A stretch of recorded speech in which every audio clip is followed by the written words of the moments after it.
Getty Images. If Bernanke and Janet Yellen are thinking about the U.S. economy, there is a lot to smile about.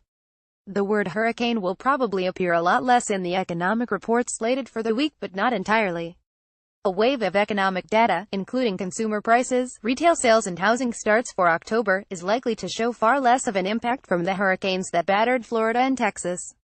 After big rises in both CPI and retail sales in September, both are expected to remain unchanged in October. So-called core CPI, which excludes food and energy, is expected to rise 0.2%.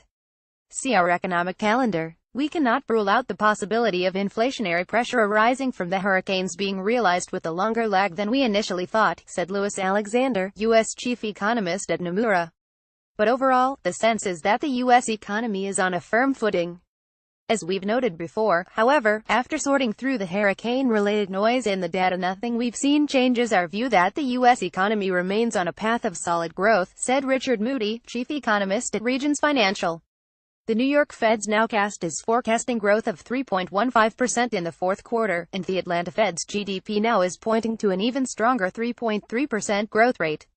The market may pay more attention to a wave of speeches from Federal Reserve officials, with 9 expected to talk. Though a December rate hike is now considered a near lock, the big question will be to what degree interest rates will be lifted in 2018. Federal Reserve Chairwoman Janet Yellen, now in her waning days running the central bank, will be in Frankfurt for an all-star central bank panel with European Central Bank President Mario Draghi, Bank of England Gov. Mark Carney, and Bank of Japan Gov.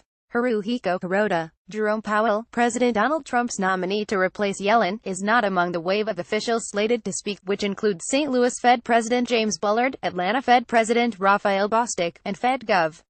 Lael Brainard.